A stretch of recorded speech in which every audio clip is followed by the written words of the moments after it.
संत की निंदा नानका, बहुरी बहुरी अवतार। सतपुरुष जिन जानिया,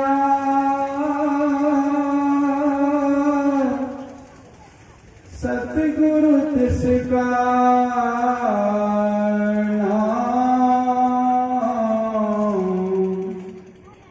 इसके संग सिख उधरे,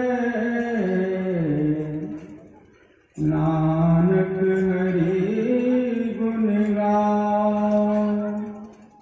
दंडवत बंदन अनेक बार, सर्व कला समरथ। डोलन ते राखो प्रभु, नानक दे कर हाथ। बिसरना ही दातार, अपना नाम देवो। गुण गावा दिन रात, नानक चाहे हो। गुण गावा दिन रात, नानक चाहे हो।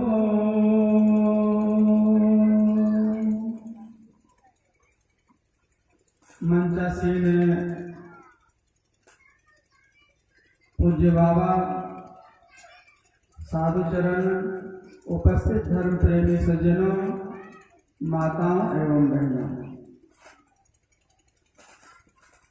एक कोई महात्मा जी के आश्रम में कोई बुजुर्ग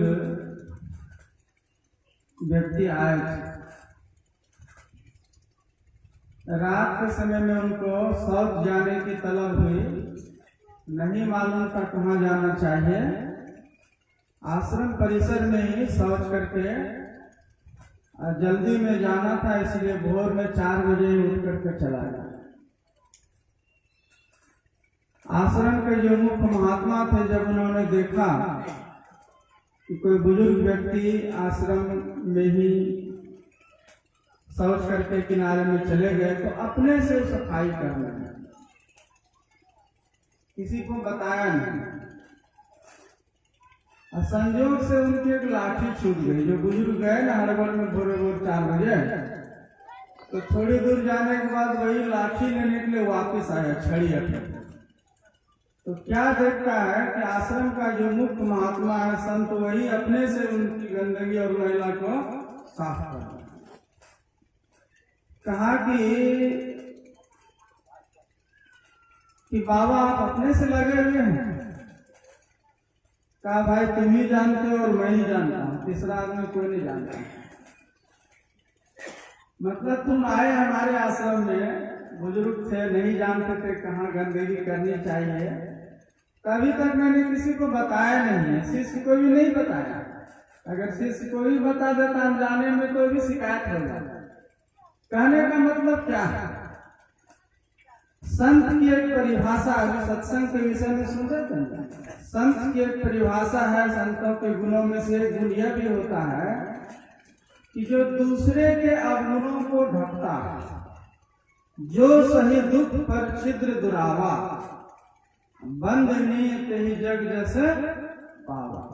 जो औरों के अवगुणों को ढकता है और गुणों को प्रकाशित करता है, उसको संत कहते हैं। ऐसे संतों का जो सानिध्य है, मिलना ही सत्संग होता है।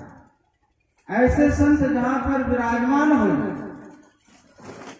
जिसका हृदय उपकार के लिए बेचैन रहता है, समाज की भलाई, देश की भलाई, कहते हैं ऐसे महापुरुष जहाँ पर केवल विराजते हैं तो वहाँ 33 करोड़ देवी देवता समेत स्वयं भगवान विष्णु की शक्ति मौजूद होती है। आया है संतवाणी में, विश्व उपकार व्यग्र चित सर्वदा त्यक्त मधुमन्यु कृत पुण्य राशि जत्र तिष्ठन्ति तत्र वज सर्वहरि सहित गच्छन्ति क्षीराब्दिवासी। विश्व उपकार के लिए जिसका चित्त हमेशा बेचैन रहता है। अभी देखिए, लोग कहते हैं यहाँ पहले जंगल था, लेकिन अभी मंगल हो रहा है कि नहीं हो रहा है? एक महापुरुष, एक मेहनतशील व्यक्ति और साधु स्वभाव के व्यक्ति और संत कहीं पर विराजमान हो जाए तो वहीं पर रिद्धि सिद्धि प्रकट हो जाती है। रिद्धियां सिद्धियां काम करने लगती है। जहाँ कोई व्यवस्था नहीं वहाँ सारी व्यवस्था हो जाती है। इसीलिए कहते हैं सत्संग के महत्व को समझना। जो इसको समझ लेता है, ज्ञानी जब बन जाता है तो वो संसार की चीजें उसके लिए फीकी पड़ जाती है। वो चक्रवर्ती सम्राट से भी महान व्यक्ति बन जाता है। भगवान बुद्ध के समय में एक अनाथ पंडित नाम के सेठ थे। उनका एक ही बेटा था, उसका नाम करका। पिता तो भगवान बुद्ध के शिष्य थे और सत्संग में और साधु महात्माओं के प्रति श्रद्धा रखते थे, धार्मिक विचार के थे। लेकिन उनका जो बेटा था वो कभी सत्संग में नहीं जाता। उनके मन में हुआ कि सब कुछ तो दिया इसको धन दौलत कि आध्यात्मिक ज्ञान अगर इसको नहीं मिलेगा तो ये सब दिन दुख भोगते रहेगा। तो उन्होंने एक दिन कहा कि बेटा तुम एक काम करो, आज भगवान बुद्ध के सत्संग में जाओ सुनने के लिए। अगर तुम ऐसा करते हो तो कल मैं तुम्हें 1000 रुपया इनाम में दूंगा। तो पैसे के लालच में वो बच्चा चला गया। रात भर सो रहा वहां, सुबह आया तो जब तक 1000 रुपया नहीं लिया, न तो हाथ मुंह धोया न भोजन किया, अड़े रहा। तो पिताजी ने कहा कि गया भगवान बुद्ध के आश्रम में और सत्संग में तो वहां के कुछ वचनों को सुना। कहा पिताजी आपने तो खाली जाने के लिए कहा था, मैं गया वहीं रात में सो करके सुबह आ रहा। कहा कि ऐसे नहीं, अरे जाओ तो वहां के वचनों को कुछ ध्यान से सुना करो और हो सके तो याद करके आओ। अगर तुम कोई भी वचन अगर कल सुन करके और याद करके हमको सुना देते हो तो कल मैं तुम्हें 10,000 रुपया दूंगा। तो दूसरे दिन उनको फिर प्रेरित करके और 10 गुना लाभ देने का वादा करके उनको भेज रहा है। तो बच्चा जा रहा है इस बात को अब सचेत होकर बैठा। पहले तो गफलत में था, क्योंकि 10,000 रुपया अगर पिताजी से लेना है तो पहले उसको कुछ याद नहीं करना है और याद करने के लिए ध्यान से सुनना भी है। जब उस बच्चे ने ध्यान से सुना भगवान बुद्ध का अनमोल वचन, उसका तो इतना हृदय पवित्र हुआ कि वो दूसरे दिन भगवान को साथ में ही लेकर के घर पहुंचा। अब पिताजी खुशी के मारे 10,000 रुपया लेकर के उस बेटे के पीछे घूम रहा है। अब बेटा जो है पैसा तो अपने देखो नहीं करता है, वो भगवान की तमाम सेवा में लगा हुआ है। तो भोजन साजन हुआ तो पूछा, कहा प्रभु यही बच्चा एक दिन पहले आया था और केवल 1000 रुपया देने की बात, तो बिना नियंत्रण ग्रहण नहीं किया, यहाँ तक कि हाथ पैर नहीं धोए, और आज मैं इसको 10 गुना ज्यादा देने के लिए तैयार हूँ और पैसे की तरफ में देखता भी नहीं है। एक दिन में इतना बड़ा परिवर्तन कैसे हो सकता है? तो भगवान ने कहा कि आज जो तुम्हारा बेटा है वो चक्रवर्ती सम्राट और बहुत बड़े शहंशाह ब्रह्मलोक देवलोक की संपत्ति से भी बढ़ा हुआ धन इसने पाया। वह है ज्ञान रूपी दौलत। जो एक बार सत्संग के ज्ञान को समझ जाता है, संसार की नश्वरता का ज्ञान हो जाता है, फिर वह संसार की तरफ में मुड़ करके नहीं देखता है। ज्ञान इसीलिए कहते हैं कि ज्ञानी बनिए। संत पलटू साहब के वचन में आया है कि सत्संगत में जाय के मन को कीजिए शुद्ध, और पलटू कहाँ न जाइए जहाँ उपजे कुबुद्धि। कहते जहाँ मन में कुबुद्धि का विचार आवे, जैसे तैसे विचार आए तो हरगिज मत जाइए। जहाँ सुबुद्धि आवे, जहाँ सत्विचार आवे और सत्कर्म करने की प्रेरणा मिले, हमेशा वैसी जगह में बैठिए, हमेशा वैसी जगह में। विचार ही तो है आदमी को कहां से कहां पहुंचा देता है, संगति का प्रभाव ही तो है आदमी को क्या से क्या कर देता है। एक बहुत ही प्रसिद्ध विद्वान व्यक्ति है, उसका नाम था लुकमान।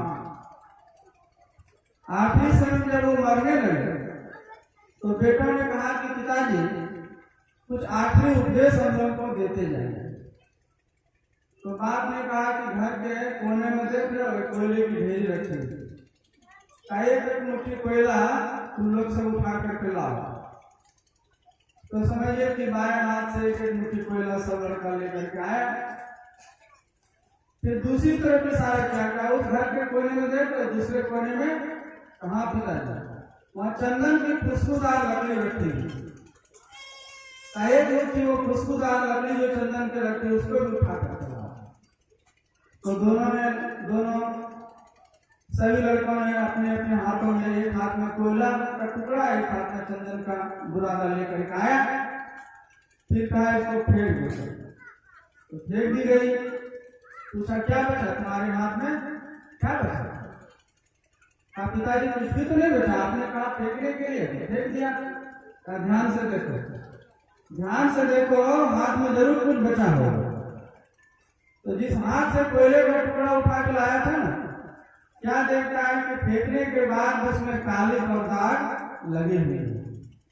का दूसरा हाथ चेक कर, जो खुशबूदार लकड़ियां उठा के लाया था चंदन का टुकड़ा, वो फेंकने के बाद भी क्या देखता है, वो खुशबू से लबालब भरा हुआ है, तरावुर का। इसका मतलब समझा? का पिताजी कुछ नहीं समझ में आया। कार्य गंदे व्यक्ति का संग करोगे, कलुषित व्यक्ति का संग करोगे तो तुम्हारा भी जीवन दागदार काली जैसा बन जाएगा और बना हुआ रहेगा। ज्ञानी व्यक्ति का संग करोगे तो तुम्हारा जीवन खुशबू के समान महकेगा। और अगर गलत आदमी का संग कर लिया जीवन में और कोशिश करके उसका साथ भी छोड़ दोगे तो भी वह काले पीछा नहीं छोड़ेगा, कुछ देर वो दाग लगा रहेगा। खुशबूदार व्यक्ति अर्थात ज्ञानी महापुरुष का संग करोगे, बाय चांस प्रारब्ध बस अगर अलग होना भी पड़ेगा तो भी वो ज्ञान की खुशबू तुम्हारे जीवन में सदा महकते रहेगा, तुम्हारा जीवन भी सुवासित करेगा और तुम्हारे पास जो आएगा उनका भी जीवन सुवासित होगा। तो कहने का मतलब है कि ज्ञान से विचार की शुद्धि होती है। ये विचार ही है, कोई दारू के दुकान में लाइन लगाता है, कोई मीट के दुकान में लाइन लग जाता है, मार करता है, और कोई सत्संग में सुनने के लिए लाइन लगाता है। तो विचार ही आदमी को कहां से कहां पहुंचा देता है, और इस विचार की शुद्धि होती है सत्संग में आने से, सत्संग के वचनों को सुनने से। और इसी के लिए आयोजन जो सुन रहे थे कि 17वां मतलब 16 साल पूरा हो गया और आज के दिन ही यहाँ इस आश्रम की स्थापना हुई थी। तो खुशकिस्मत है हम लोग, इसी बहाने से सत्संग का लाभ हम लोगों को मिल रहा है। तो मैं अपनी वाणी को समय अनुसार यहीं पर विराम देता हूँ। और जैसा कि आप लोग सुन चुके हैं, इस मन संचालन का भी भार मुझे दिया गया है पूज्य बाबा के आदेश से और पूज्य बाबा के आशीर्वाद से और यहाँ के जो आयोजक हैं उनके आदेश से। ये मत कभी समझिएगा, लोग सब नियम और टाइम से बंधे हुए हैं कि बाबा अपने मन से बोल दिए या किसी को अपने मन से ज्यादा कम दे रहे हैं, ऐसा कभी मत सोचिएगा। सब ऊपर से ही आदेश है। तो मैं सिर्फ निमित्त बस यहाँ संचालन कर रहा हूँ इस टाइम। तो अगले जो हमारे गुरु भाई जो ऋषिकेश से आए हुए हैं, स्वामी सहजानंद जी महाराज, और वहाँ के प्रबंधक भी हैं, और इतने दूर से चलकर आप लोगों को संतों और ऋषियों मुनियों के ज्ञान को सुनाने के लिए यहाँ आए हुए हैं। मैं चाहूँगा कि वे अपने विचार